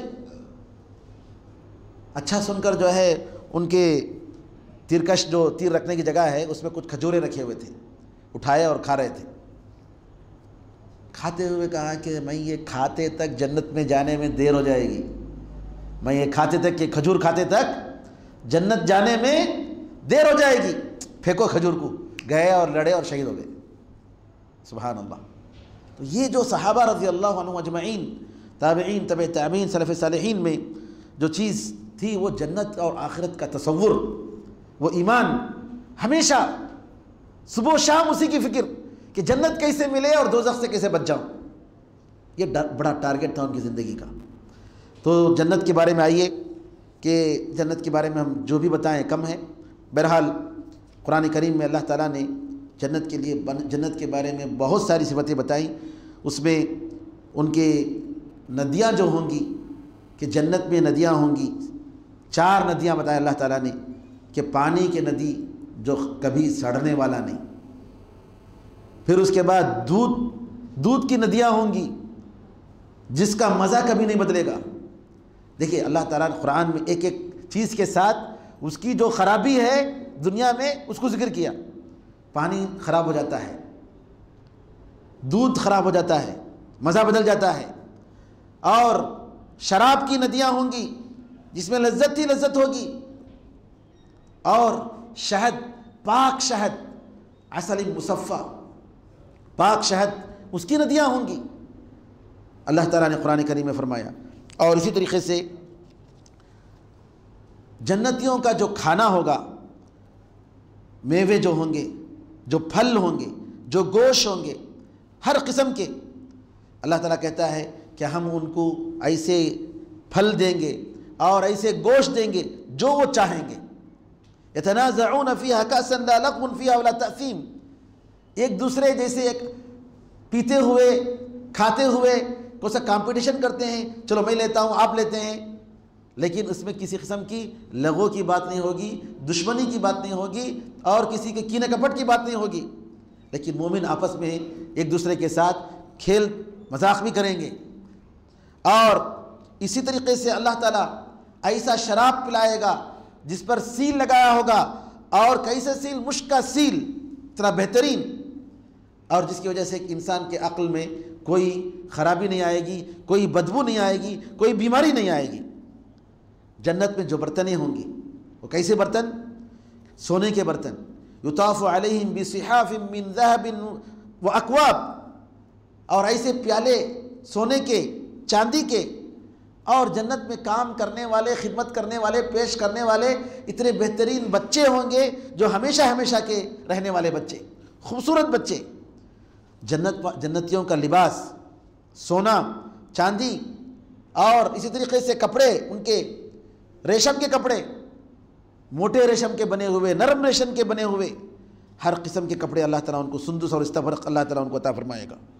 بڑے بڑے محل ہوں گے اور ڈیرے جو لگائے جائیں گے، حور مقصورات فی الخیام، ڈیروں میں جی بہترین ایسے حوریں ہوں گی جن کی نگاہیں کسی دوسرے شوہر کی طرف یا دوسرے مرد کی طرف نہیں اٹھیں گی، ایسے حوریں ہوں گی۔ نبی کریم صلی اللہ علیہ وسلم فرماتے ہیں کہ مومن کے لیے جنت میں خیمہ ہوگا، ڈیرا لگایا جائے گا، کس سے؟ موتی کا، ایک موتی کا اتنا بڑا، اور موتی سے بنا ہوا ڈیرا، موتیوں سے نہیں بلکہ ایک موتی اتنی بڑی ہوگی کہ اس کے اندر جو ہے ٹھہرنے کے لیے جگہ ہوگی مومن کے لیے، اور مومن کے اس کے کونے کونوں میں مومن کی بیویاں ہوں گی۔ اور نبی کریم صلی اللہ علیہ وسلم فرماتے ہیں وہ موتی جو ہے اتنی بڑی ہوگی کہ اس کی جو مسافت ہے 60 میل کی مسافت، اتنی بڑی موتی ہوگی۔ اور اسی طریقے سے جنت میں عورتوں کے بارے میں، جنت کی عورتیں جو ان کا جو حسن ہوگا، ان کی جو خوبصورتی ہوگی بالکل پاک، اور حدیث میں آتا ہے کہ سبحان اللہ ایسی ہوں گی کہ ان کے پنڈلیاں، ان کے پیر کی پنڈلیوں کا جو گوشت ہوگا یہ جو ہے نظر آئے گا، ٹرانسپیرنٹ، سبحان اللہ، اتنا جو ہے اتنی خوبصورت اور اتنا حسن ہوگا، سبحان اللہ۔ اور اس طریقے سے یہ حوریں مومن کے لیے گائیں گی، ان کی تعریف کریں گی۔ جنت میں مارکیٹ ہوگا، اس جمعے کے دن مارکیٹ میں جائیں گے، مومن جائیں گے، جمع ہوں گے، اور جمع ہو کر وہاں سے پھر ایسی ہوا نکلے گی، آئے گی شمال کی طرف سے، نارتھ کی طرف سے، جنت کے نارتھ کی طرف سے ہوا چلے گی، تو اس کی وجہ سے ان کی خوبصورتی میں اور اضافہ ہو جائے گا، اور گورے ہو جائیں گے۔ جب گھر جائیں گے تو بیویاں کہیں گی جنتیوں سے، جنت میں رہنے والے ان کے مردوں سے کہیں گی، ارے آپ گئے تو جا کر آنے کے بعد اور خوبصورت ہو گئے ہیں۔ تو یہ بھی کہیں گے اپنی بیویوں کو، آپ بھی ہمارے جانے کے بعد بہت خوبصورت ہو گئے۔ اس طریقے سے سبحان اللہ۔ اور جنتی جو ہوں گے سب کے سب، حدیث میں آتا ہے کہ آدم علیہ السلام کی جو لمبائی تھی 60 گز کی لمبائی، اتنے لمبے ہوں گے، سب بالکل ایک ہی جیسے ہوں گے، 30 پر 3 سال کی عمر کے ہوں گے، بالکل نوجوان، جس میں نوجوانی کا جو شباب کا جو عروج جو ہوتا ہے، 30 پر 3 سال کا وقت جو عمر جو ہے اس عمر کے ہوں گے، 30 پر 3 سب کے سب ایک ہی ایج کے ہوں گے جنتی۔ اور حدیثوں میں نبی کریم صلی اللہ علیہ وسلم نے فرمایا جنت والے کھائیں گے پئیں گے پیشاب پیخانہ نہیں آئے گا جی، بلغم اور تھوک نہیں آئے گا، لیکن کھانے کے بعد ڈکار دیں گے، اور ڈکار کیسی؟ بدبو نہیں، مشک جو سب سے بہترین خوشبو ہے ویسی خوشبو آئے گی۔ اب جیسے ڈکار دیں گے تو کھانا ہضم ہو گیا، صرف ڈکار دینے سے جنتی کھانے کے بعد جو ڈکار دیں گے تو کھانا ہضم، پانی ہضم۔ اور حدیث میں آتا ہے نبی کریم صلی اللہ علیہ وسلم فرماتے ہیں، صحیح مسلم کی روایت ہے کہ یہ لوگ جنتی لوگ جس طریقے سے ہم سانس لیتے ہیں، سانس کے بغیر ہم زندہ نہیں رہتے، اس طریقے سے تکبیر اور تسبیح اور تحمید، اللہ کی پاکی اور اللہ اکبر سبحان اللہ، اس طریقے سے وہ کہتے رہیں گے، اللہ اکبر سبحان اللہ۔ قیامت کے قریب دجال جب آئے گا مومنوں پر بڑا سخت وقت آئے گا، اور حدیث میں آتا ہے کہ ایسا وقت آئے گا کہ مومنوں کے لیے کھانے کے لیے کچھ نہیں ملے گا، کچھ نہیں ملے گا۔ صحابہ پوچھتے ہیں کہ کیسا زندہ رہیں گے؟ جب کھانے کے لیے کچھ نہیں ہوگا تو کیسا زندہ رہیں گے؟ تو نبی کریم صلی اللہ علیہ وسلم فرماتے ہیں کہ تسبیح اور تحمید اور تکبیر جو ہے ان کو زندہ رکھے گی، یہ سبحان اللہ، الحمدللہ، اللہ اکبر، یہ ان کو زندہ رکھے گی، یعنی ان کے ایمان کی قوت، ان کے ایمان کی قوت سے وہ زندہ رہیں گے۔ حدیث میں آتا ہے نبی کریم صلی اللہ علیہ وسلم نے فرمایا کہ اللہ تعالیٰ نے فرمایا میں نے اپنے نیک بندوں کے لیے ایسی چیزیں تیار کی ہیں جس کو نہ آنکھوں نے دیکھا ہے، نہ کانوں نے سنا ہے، نہ کسی انسان کے دل میں اس کا تصور تک آیا ہے۔ امیجن میں نہیں کیا، امیجن کر بھی نہیں سکتا، ایسا میں نے تیار کیا ہے۔ پھر نبی کریم صلی اللہ علیہ وسلم فرماتے ہیں فَلَا تَعْلَمُ نَفْسٌ مَّا أُخْفِيَ لَهُم مِّن قُرَّةِ أَعْيُن، جی آنکھوں کی ٹھنڈک جو اللہ نے تیار رکھی ہے جنت میں، یہ وہ جو ٹھنڈک اور جو نعمت ہے اس کے بارے میں کوئی انسان جانتا نہیں ہے کہ وہ اللہ تعالیٰ نے کیسی نعمت رکھی ہے۔ اور صحیح بخاری اور صحیح مسلم کی روایت ہے، ابو ہریرہ رضی اللہ تعالیٰ عنہ فرماتے ہیں سب سے پہلی جماعت جو جنت میں داخل ہوگی ان کے چہرے اور وہ لوگ جو ہے چاند کی طرح ہوں گے۔ کیسے چاند؟ 14ویں رات کا چاند، 14ویں رات کا چاند جس طریقے سے ہوگا اس طریقے سے ان کے چہرے ہوں گے۔ پھر اس کے بعد دوسرا جو گروپ جائے گا جنت میں تو سب سے بڑا چمکدار تارا جو ہوگا اس کی طریقے سے جائیں گے، اس کی شکل و صورت، اس کی اتنا حسن، اتنے خوبصورت رہیں گے ان کے چہرے، اور ویسے وہ لوگ داخل ہوں گے۔ اور نبی کریم صلی اللہ علیہ وسلم نے فرمایا کہ بہترین عود اللہ تعالیٰ ان کو دے گا، اور ان کی بیویاں جو ہیں حور عین، حور کہتے ہیں بڑی آنکھ والوں کو، بڑی آنکھ والی عورتوں کو حور کہتے ہیں۔ اور حور جو ہیں یہ عورتیں ہی ہیں، مرد نہیں ہیں، جیسا کہ بعض لوگوں نے غلط سمجھا ہے کہ حور سے مراد عورتیں بھی ہیں مرد بھی ہیں، بڑی آنکھ والوں کو کہتے ہیں، نہیں، یہ غلط بات ہے۔ حور کہتے ہیں کس کو؟ جو بڑی آنکھ والی عورتوں کو۔ اور قرآن کریم میں اللہ تعالیٰ نے حور مقصورات فی الخیام، اور حور کے ساتھ جو ہے الف تا کا صیغہ عربی میں استعمال کیا، جو صرف عورتوں کے لیے استعمال ہوتا ہے، مردوں کے لیے استعمال نہیں ہوتا ہے۔ تو بعض اسپیکروں نے، بعض لوگوں نے اپنی تقریروں میں جب ان سے پوچھا گیا کہ عورتوں کے لیے، مردوں کے لیے تو حور ہیں، تو عورتوں کے لیے کیا ہے بھی جنت میں؟ جنت میں جب حور ہیں تو مومن عورتیں ہیں، عورتوں کے لیے مومن مرد ہوں گے، لیکن یہاں کے جیسے نہیں ہوں گے۔ عورتوں کی جو کوالٹی ہوگی وہاں کی، ویسی کوالٹی وہاں کے مردوں کی بھی ہوگی۔ تو یہ مطلب نہیں کہ جو ہے ہم مردوں کے لیے تو حور ہے تو جنت میں عورتوں کے لیے کیا ہے؟ تو کوالٹی جو ہے مردوں کی، آپ یہ اس کا تصور نہ کریں کہ ہم دنیا کے مرد ہوں گے، نہیں، جیسا کہ میں نے کہا کہ پسینہ نہیں آئے گا، بلغم نہیں آئے گا، جسم سے کوئی غلاظت نہیں نکلے گی، یہ سب جو ہے مردوں اور عورتوں کے لیے، دونوں کے لیے ہے، اور اتنے بہترین خوبصورت ہوں گے جیسا کہ حدیث میں آتا ہے کہ سبحان اللہ وہ چاند کے جیسے، 14ویں رات کے چاند کے جیسے ہوں گے۔ صحیح مسلم کی روایت ہے کہ نبی کریم صلی اللہ علیہ وسلم نے فرمایا موسیٰ علیہ السلام نے اپنے اللہ سے، اپنے پروردگار سے پوچھا کہ جنت میں سب سے نیچا مقام کس کا ہوگا؟ تو اللہ نے کہا کہ وہ ایک آدمی ہوگا جو سارے لوگ جنت میں چلے جائیں گے تو آخر میں آئے گا، اللہ تعالیٰ کہے گا کہ جنت میں جاؤ، اللہ کہے گا جنت میں چلے جاؤ، تو کہے گا اے اللہ کیسے؟ سب لوگ اپنے اپنی جگہ پکڑ لیے ہیں، ان کی جگہ جو ہے ان کی جگہ پر ہیں، جگہ نہیں ہے جنت میں۔ اور بعض روایتوں میں آتا ہے کہ جنت میں جنتی اپنے گھر کو اتنا بہترین پہچانے گا، اچھے طریقے سے پہچانے گا، دنیا میں جیسے ایک آدمی اپنے گھر کو پہچانتا ہے اس سے زیادہ جنت میں اپنے گھر کو پہچان لے گا۔ تو یہ کہے گا اے اللہ سب لوگ جنت میں جگہ لے لیے ہیں، میرے لیے جگہ نہیں ہے، کہاں سے؟ تو اللہ تعالیٰ کہے گا نہیں جاؤ، جنت میں ہے، جگہ ہے۔ پھر اللہ تعالیٰ کہے گا کہ کیا تم چاہتے ہو، کیا تم پسند کرو گے کہ دنیا کے بادشاہ کو جتنی دولت اور جتنی زمین ہے اتنا تمہیں دیا جائے؟ تو کہے گا اے اللہ میں راضی ہوں اس بات پر کہ دنیا کے بادشاہ کے پاس جتنی زمین اور جتنی دولت ہوتی ہے اتنا مجھے مل جائے جنت میں۔ تو اللہ تعالیٰ کہے گا کہ تجھے اس کے جیسا ہے اور اس کے جیسا ہے، 5 مرتبہ اللہ تعالیٰ کہے گا، 5 مرتبہ اس کے جیسا، 5ویں مرتبہ کہے گا اللہ مجھے بس میں راضی ہوں، اتنا مل گیا کافی ہے۔ اللہ تعالیٰ کہے گا نہیں 10 گنا اس کے جیسا،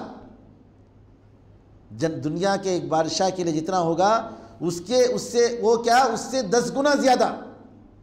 پھر حدیث میں آتا ہے کہ اللہ تعالیٰ فرمائے گا کہ تیرے نفس میں جو بھی خواہش ہوگی وہ ساری چیزیں ہوں گی، ساری چیزیں۔ موسیٰ علیہ السلام نے پھر سوال کیا، کہا کہ اے اللہ جنت میں سب سے اعلیٰ مقام والے کیسے ہوں گے؟ تو اللہ تعالیٰ کہے گا کہ یہ وہ لوگ ہیں جن کی عزت اور کرامت کو میں اپنے ہاتھ سے لگایا ہوں گا، اور میں اپنے ہاتھ سے جو ہے ان پر سیل لگایا ہوں گا۔ کوئی آنکھ اور کوئی کان ویسے سنا نہیں ہوگا، کوئی آنکھ نہیں دیکھی ہوگی، اور کسی انسان کے دل میں اس جیسی نعمت کا تصور بھی نہیں آیا ہوگا۔ حدیث میں آتا ہے کہ نبی کریم صلی اللہ علیہ وسلم نے فرمایا جنت میں ایک درخت ہے کہ ایک شہ سوار گھوڑے پر، تیز رفتار گھوڑے پر جو سوار ہے اور بڑی تیزی کے ساتھ جا رہا ہے، تو 100 سال اگر اس درخت کے نیچے درخت کے سائے میں چلتا رہے گا تب بھی وہ سایہ ختم نہیں ہوگا۔ اور جنت میں مراتب، بہت زیادہ مراتب ہوں گی، اسٹیجز، کہ ایک آدمی اپنے اوپر جو مقام والے ہیں ان کو دیکھے گا، جیسا کہ ایک تارا جو ہے اوپر سے تارا گرتے ہوئے ہم دیکھتے ہیں آسمان میں، اس طریقے سے ایک اسٹیج اور دوسرے اسٹیجز کے درمیان۔ حدیث میں آتا ہے کہ اللہ تعالیٰ نے اللہ کے راستے میں جہاد کرنے والوں کے لیے 100 اسٹیجز تیار کیا ہے، اور ایک ایک اسٹیج کے درمیان اتنا بڑا فاصلہ ہے جتنا آسمان اور زمین کا فاصلہ ہے۔ صحابہ نے کہا اللہ کے رسول یہ وہ مقام ہوں گے، انبیاء کے مقام ہوں گے، جو یہ رسولوں کے مقام ہوں گے؟ تو نبی کریم صلی اللہ علیہ وسلم نے کہا کہ نہیں، اس ذات کی قسم جس کے ہاتھ میں میری جان ہے، کچھ ایسے لوگ بھی ہوں گے جو اللہ پر ایمان لائے اور نبیوں کی تصدیق کیے، ان کو بھی اللہ تعالیٰ وہ مقام پر لے جائے گا۔ تو میرے بزرگوں بھائیوں، یہ جو اللہ تعالیٰ نے جو بتایا ہے اور نبی کریم صلی اللہ علیہ وسلم نے جو جنت کے بارے میں تصور دیا ہے، یہ سب حقائق ہیں، اور جنت تیار ہے، بنی ہوئی ہے، دوزخ تیار ہے۔ ہمیں ایمان لانا ہے کہ جنت موجود ہے اور دوزخ بھی موجود ہے۔ بعض لوگ کہتے ہیں کہ نہیں یہ سب جو ہے کیا ہے، کھیل تماشے کی باتیں ہیں۔ یہ غالب نے کہا تھا نعوذ باللہ، اس نے کہا تھا ہمیں معلوم ہے جنت کی حقیقت، لیکن ہمیں معلوم ہے جنت کی حقیقت، لیکن دل کو بہلانے کے لیے غالب یہ خیال اچھا ہے۔ تو نعوذ باللہ یہ تو کفر کی بات ہے، کفر کی بات ہے۔ نبی کریم صلی اللہ علیہ وسلم نے جنت کو دیکھا، دوزخ کے مناظر آپ نے دیکھے، اور جنت کو جب اللہ نے بنایا تو جبریل امین کو بھیجا، جا کر دیکھ کر آؤ۔ جبریل امین گئے اور کہا کہ کوئی بھی اگر دیکھے گا اور سنے گا تو سب سے پہلے اندر داخل ہو جائے گا۔ دوزخ کی طرف بھیجا بنانے کے بعد، کہا کہ جو ہے جبریل امین نے دیکھ کر کہا کہ ارے اسے تو لوگ دیکھ کر بھاگیں گے، اتنا بڑا عذاب دوزخ۔ پھر اس کے بعد اللہ تعالیٰ نے جنت کے اطراف بہت سارے مشکلات ڈال دی کہ جنت کو جانا ہے، ان مشکلوں کو طے کر کے جانا ہے، ان پریشانیوں کو اٹھا کر جانا ہے، صبر کرنا ہے، قربانیاں دینا ہے، نفس کو کنٹرول کرنا ہے، بہت سارے مشکلات جو نفس کے لیے بڑے مشکل ہیں، آسان نہیں ہے۔ اور دوزخ کے اطراف دل کے پسند کی چیزیں موڑ ڈال دی، من پسند چیزیں۔ جبریل امین سے کہا اب جا کر دیکھو جنت کو اور دوزخ کو۔ جبریل امین نے جب دیکھا، کہا اے اللہ شاید ہی لوگ اب جنت میں جائیں گے۔ پھر جب دوزخ کو دیکھا تو کہا کہ شاید ہی لوگ دوزخ سے بچ پائیں گے۔ کیوں؟ انسان کے خواہشات، انسان کے جذبات، نفسانی خواہشات۔ تو جنت اور دوزخ یہ ہماری زندگی میں ہمیشہ اپنی زندگی کا ایک مقصد بنانا چاہیے کہ جنت حاصل کروں اور دوزخ سے بچ جاؤں۔ اور یہ چیز جب رہے گی میرے بھائیوں ہماری زندگیوں میں، ہماری تربیت میں، ہم لوگ جو ہے بھوت سے ڈراتے ہیں بچوں کو، ہم لوگ شیطان سے ڈراتے ہیں، نہیں، جنت کا شوق دلانا چاہیے بچوں کو، جنت کا شوق دلانا چاہیے۔ ہماری تربیت میں جنت کا شوق، کہ بچوں میں جنت کی محبت پیدا ہو اور جنت جانے کا جذبہ اور شوق پیدا ہو بچپن سے۔ جیسا کہ کسی نے کہا، ماں اب ہمیشہ صحابہ کی زندگی کے حالات بتاتی تھی اپنے بچے کو، تو یہ بچہ جو ہے بولتا ہے میں صحابی بننا چاہتا ہوں، میں صحابی بننا چاہتا ہوں۔ کیوں؟ کہ ماں نے صحابہ رضی اللہ عنہ اجمعین کی اتنے واقعات اس کو بتائے کہ صحابہ کی محبت اس کے دل میں بیٹھ گئی۔ تو تربیت اور نیک عمل کرنے کے لیے، برے عمل سے بچنے کے لیے سب سے بڑا محرک اور انسان کو آگے بڑھانے والی کوئی چیز ہے تو میں نے کہا سب سے پہلے اللہ کی محبت، جنت کا حصول، دوزخ سے نجات۔ یہ تین چیزیں انشاءاللہ ہوں گی تو ہم نیک عمل کریں گے۔ اور آخر میں یہ جو 30 دن کا جو پروگرام یا 29 دن کا جو پروگرام ہمارا ہوا، میرے بھائیوں یہ رمضان کا مبارک مہینہ جو اللہ نے ہمیں عطا کیا، ہمیں کچھ اپنے اور اللہ کے درمیان کچھ اگریمنٹ کرنا چاہیے۔ ہو سکتا ہے ہم نے اس سے پہلے بھی کیا ہو اور فیل ہو گیا ہو، اور اللہ تعالیٰ کے ساتھ ہم نے جو عہد و پیمان کیا ہو سکتا ہے کہ ہم نے اس کو پورا نہیں کیا ہو، لیکن ضروری ہے اس بات کی یہ کوشش کرنی چاہیے کہ ہم کچھ اپنی زندگی کو بدلیں، ہماری عادتوں کو بدلیں اور اچھائی اور نیکی کی طرف قدم بڑھائیں، توبہ کریں۔ پتہ نہیں آئندہ رمضان میں رہیں یا نہ رہیں، جی لہٰذا ہمیں کوشش کرنی چاہیے اور اللہ تعالیٰ سے پوری طریقے سے توبہ کرنا چاہیے۔ اور جو چیزیں ہمیں کرنے کی ضرورت ہے میرے بھائیوں، اس میں سب سے پہلے کہ قرآن کریم کو پڑھنے کی عادت ڈالیں، قرآن کریم کی تلاوت۔ دیکھیے انسان کی عمر 60 ہو جائے، 70 ہو جائے، 80 ہو جائے، جی موقع ہے۔ یہ نہیں بولیے کہ میں نہیں پڑھ سکتا، نہیں، ہرگز نہیں۔ مجھے یہ تلاوت تجوید کے ساتھ آ نہیں سکتی، ہرگز نہیں، بالکل آپ کر سکتے ہیں، بشرطے کہ آپ کے اندر عزم ہو، بشرطے کہ آپ کے اندر تڑپ ہو کہ میں قرآن کریم کو اللہ نے جس طریقے سے اتارا اس طریقے سے میں سیکھنے کی کوشش کروں گا، اس طریقے سے میں پڑھوں گا، اور قرآن کریم کے کچھ نہ کچھ صورتیں یا یہ جز ہی صحیح میں یاد کروں گا۔ حدیث میں آتا ہے کہ جس کے پیٹ میں قرآن کا تھوڑا سا بھی حصہ نہیں، اس کی مثال جو ہے غیر آباد گھر کی مثال ہے۔ غیر آباد گھر میں شیطان ہی رہتا ہے، اور کون رہتا ہے؟ تو میرے بزرگوں سب سے پہلے کوشش کیجئے اور نیت کیجئے، اور اللہ تعالیٰ کے لیے آپ تھوڑی سی محنت کریں گے، اللہ تعالیٰ راستہ کھولے گا۔ قرآن میں اللہ تعالیٰ کہتا ہے وَالَّذِينَ جَاهَدُوا فِينَا لَنَهْدِيَنَّهُمْ سُبُلَنَا، جو لوگ ہمارے راستے میں محنت کرتے ہیں ہم ضرور ان کو ہمارے ہدایت کے راستے ہم کھول دیتے ہیں، ہم بتاتے ہیں ان کو راستے، ضلالت اور گمراہی سے ان کو نکالتے ہیں۔ تو میرے بھائیوں بہنوں اس بات کی ہمیں فکر کرنی چاہیے کہ ہماری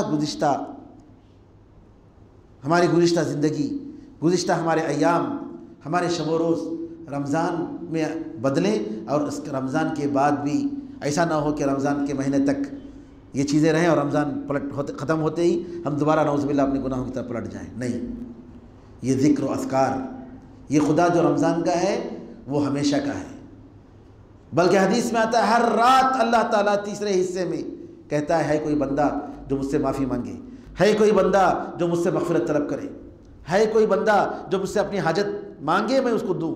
اللہ تعالیٰ پوچھتا ہے آگے بڑھ کر، اور دنیاوی آسمان میں اتر کر 7ویں آسمان میں۔ اس سے بڑھ کر کیا چاہیے؟ تو کوشش ہونی چاہیے، اور ضرور اللہ تعالیٰ کوشش کرنے والوں کو توفیق دیتا ہے۔ تو سب سے پہلے قرآن کتاب الہی کی، اللہ کی کتاب اور اللہ کے کلام کو صحیح طریقے سے پڑھنے، اس کو سمجھنے، اور خاص طور پر کم از کم وہ صورتیں جو ہم بار بار ہماری نمازوں میں پڑھتے ہیں، اور وہ دعائیں جو ہماری نمازوں میں پڑھتے ہیں، تاکہ ہم اللہ سے مناجات کریں تو سمجھ کر ہم اللہ تعالیٰ سے بات کریں اور اللہ تعالیٰ سے سمجھ کر مانگیں۔ تو اس کی ہم کوشش کرنی چاہیے۔ اور دوسری چیز دعوت، ہم کو اللہ نے جتنا بھی علم دیا ہے، جتنا بھی بتایا ہے، اللہ تعالیٰ کی طرف دعوت دینی چاہیے۔ نیکی کا حکم دینا اور برائی سے روکنا، یہ ایک فریضہ ہے میرے بھائیوں۔ ہم پرفیکٹ نہیں ہیں، 100% پرفیکٹ، اس پہ شک نہیں، اور انسان کبھی 100% پرفیکٹ ہو ہی نہیں سکتا۔ ہمارے اندر بہت ساری خرابیاں ہیں، ہمارے اندر بہت سارے گناہیں ہیں، جتنا علم ہے اتنا عمل نہیں ہے، سب کچھ احساس ہے، لیکن عمل کا سلسلہ جاری رہنا چاہیے۔ کیوں؟ عمل آپ دعوت کا سلسلہ آپ کرتے رہیں گے، دعوت جاری رکھتے رہیں گے، تو خود بخود اللہ تعالیٰ آپ کو نیک عمل کی توفیق دے گا، نیک عمل کی توفیق دے گا، اور دعوت دینے والے سے شیطان دور جاتا ہے، دور بھاگتا ہے۔ تو لہٰذا دعوت کا سلسلہ، خاص طور پر جو آج کا ماحول ہے، ہمارے دل میں تڑپ ہونی چاہیے، احساس ہونا چاہیے کہ کیسے ہم لوگوں کو جنت کا راستہ بتائیں، کیسے ہمارے مسلمان بھائی جو نعوذ باللہ دوزخ کی طرف جا رہے ہیں، شرک میں ڈوبے ہوئے ہیں، کفر میں ڈوبے ہوئے ہیں، ضلالتوں میں ڈوبے ہوئے ہیں، اس کی ہمیں فکر کرنی چاہیے۔ میں امید کرتا ہوں کہ ہم میں سے ہر ایک انشاءاللہ کچھ پلان کریں گے، اور مجھے خوشی ہے اور میں شکریہ ادا کرتا ہوں ہمارے چند بھائیوں کا، چند نوجوانوں کا، جو پیوستہ رمضان درس میں نے یہ چار مینار میں دیا تھا، گزشتہ نہیں پیوستہ رمضان، تو بعض باتوں کو سن کر کچھ ہمارے برادروں نے، کچھ نوجوانوں نے عزم کیا کہ ہم دعوت کا کام کریں گے، اور اسی کے بعد جو ہے الحمدللہ یہ HGWC جو بعد میں بنی ہے، یہ انہی نوجوانوں کا نتیجہ تھا کہ الحمدللہ انہوں نے رمضان میں انہوں نے فیصلہ کیا اور کہا کہ ہم کچھ کریں گے۔ اللہ ان کو جزائے خیر دے، اور ان کی محنتوں کو اللہ قبول فرمائے، اور مزید دعوت دینے کی ان کو اور ہم سب کو اللہ تعالیٰ توفیق عطا فرمائے۔ تو ہم امید کرتے ہیں کہ ہم سب مل کر انشاءاللہ یہ دعوت کا جو فریضہ ہے، کیونکہ اللہ تعالیٰ نے دوسروں کو صرف عبادت کے لیے پیدا کیا ہے، تو ہمیں جو ہے ایک اور کام کے لیے پیدا کیا ہے، وہ دعوت، کیونکہ انبیاء آنے والے نہیں ہیں، انبیاء کا سلسلہ ختم ہو چکا ہے، یہ ہمارا کام ہے۔ اس دین کے لیے فکر کرنی چاہیے، اس دین کی فکر کہ صبح و شام کس طریقے سے ہم لوگوں کو سیدھا راستہ بتائیں، کیسے ہم انشاءاللہ جو ہے محنت کر کے کسی بھی طریقے سے، کچھ لوگ باطل کے لیے محنت کرتے ہیں، کتنی محنت کرتے ہیں، کیسا کام کرتے ہیں، کیسا تڑپ ہے ان کے اندر۔ آپ دیکھیں گے اس روڈ پر چلے جائے، برکلن روڈ پر، جی آپ دیکھیں گے کہ اتوار کے دن کتنے لوگ جمع ہوتے ہیں عیسائی، کیسے کیسے بوڑھے، چلنے نہیں آتا۔ ایک مرتبہ جو ہے ایک آدمی نے مجھے، ایک عیسائی جو ہے اس پروگرام سے لفٹ مانگ رہا تھا، تو میں نے کہا چلیے پہنچا دیتا ہوں میں، اور وہ بیٹھتے ہی جو ہے ہم سبحان اللہ الحمدللہ نہیں پڑھتے ہوں گے، وہ یسو یسو یسو پڑھتے ہوئے پورے راستے میں، پورے راستے میں وہ باطل پر ہیں، گمراہی پر ہیں، اور ہم حق پر ہیں، لیکن ہم سستی کر رہے ہیں، ہم غفلت میں ہیں۔ اگر ہم میں سے ہر ایک آدمی اپنے اپنی وسعت کے مطابق یہ دعوت کی ذمہ داری کا احساس کرے اور کوشش کرے، اس کے دل میں تڑپ پیدا ہو جائے، سمجھتا ہی کہتا ہوں یہ مدراس بدل جائے گا، یہ انڈیا بدل جائے گی، اور یہ دنیا بدل جائے گی انشاءاللہ۔ اور قرآن میں اللہ تعالیٰ کہتا ہے ان اللہ لا یغیر ما بقوم حتی یغیروا ما بانفسہم، اللہ تعالیٰ کسی قوم کو اس وقت نہیں بدلتا، اس وقت تک نہیں بدلتا جب تک کہ وہ لوگ اپنی حالت کو نہ بدلیں، جب تک وہ لوگ اپنی حالت کو نہیں بدلتے اس وقت تک اللہ تعالیٰ ان کی حالت کو نہیں بدلتا۔ یہ زمانہ ایسا چیلنج دے کر وہ بولے تو کیا بھی نہیں ہوتا، نہیں، کچھ بدلنا ہے، کچھ کرنا ہے، کچھ عزم رکھنا ہے، کچھ پختہ ارادہ کرنا ہے۔ ہم اللہ کے دین کو بلند کرنے کی کوشش کریں گے، حکمت کے ساتھ لوگوں کو بتائیں گے، پمفلٹ کے ذریعے، باتوں کے ذریعے، کوئی کارڈ ہی رکھ لیا کہ کم از کم بھائی آپ دین کے بارے میں پہچاننا چاہتے ہیں، اسلام کیا ہے معلوم کرنا چاہتے ہیں، پلیز یہ کارڈ آپ کے پاس رکھیے، آپ کے پاس کانٹیکٹ نمبر ہے، جائیے فلاں لوگ آپ لوگ کانٹیکٹ کیجئے، لوگ آپ کو جو چاہیے، کتاب چاہیے، قرآن چاہیے، پہنچائیں گے، دین کے بارے میں بتائیں۔ کم از کم ایک کارڈ، اگر قرآن نہیں، اگر کتابیں نہیں، جی ایک توحید کا ایک پیغام، اور توحید اگر انشاءاللہ پہچان لیتا ہے، رسالت کو صلی اللہ علیہ وسلم پر اگر رسول اللہ صلی اللہ علیہ وسلم پر ایمان لا لیتا ہے تو کیا ہے وہ مومن ہے الحمدللہ۔ تو یہ تڑپ ہونی چاہیے، یہ میرا پیغام تھا۔ اللہ تعالیٰ سے دعا ہے کہ اللہ تعالیٰ مجھے اور آپ کو جو کچھ بھی ہم نے سنا ہے، سننے سے زیادہ اور کہنے سے زیادہ اس پر عمل کرنے کی توفیق عطا فرمائے، آمین ارحم الراحمین والحمدللہ رب العالمین۔ میں شکریہ ادا کرتا ہوں آپ تمام حضرات کا، اور خاص طور پر مسجد کے ذمہ داروں کا، اور جو حضرات یہاں کی خدمت کے لیے اللہ تعالیٰ کو مسجد کے اللہ کے گھر کے لیے جو کام کرتے ہیں، جو محنت کرتے ہیں، اور ان کی فکر ہوتی ہے کہ فلاں چیز ہونا چاہیے، فلاں چیز ہونا چاہیے، واقعی ان کی زندگیوں میں اللہ تعالیٰ برکت دیتا ہے۔ اور جو اللہ تعالیٰ کے گھر کی حفاظت کرتے ہیں، گھر کی نگرانی کرتے ہیں، اللہ تعالیٰ ان کے گھر کی نگرانی کرتا ہے، ان کے گھر کی حفاظت فرماتا ہے۔ تو یہ چیز اللہ کے فضل و کرم سے جو ہماری مسجدوں میں ہیں، ہم جو بھی ذمہ دار ہیں، جو بھی خدمت کر رہے ہیں، اللہ تعالیٰ سے ہم دعا کرتے ہیں اللہ تعالیٰ ان کی خدمات کو قبول فرمائیں، اور مصلیوں کے لیے جو آسانیاں آپ کر رہے ہیں الحمدللہ ان آسانیوں کو اللہ تعالیٰ قبول فرمائے۔ اور آپ تمام حضرات کا جو آپ حضرات نے درس کو یا تراویح کو ہماری مسجد میں جس طریقے سے سکون کے ساتھ اطمینان سے الحمدللہ ہو رہا ہے، اس کی وجہ سے آپ لوگ یہاں سنت پر عمل کرنے کے لیے آتے تھے، آپ کے جذبے کو اللہ تعالیٰ قبول فرمائے، اس اتباع سنت کو اللہ تعالیٰ قبول فرمائے۔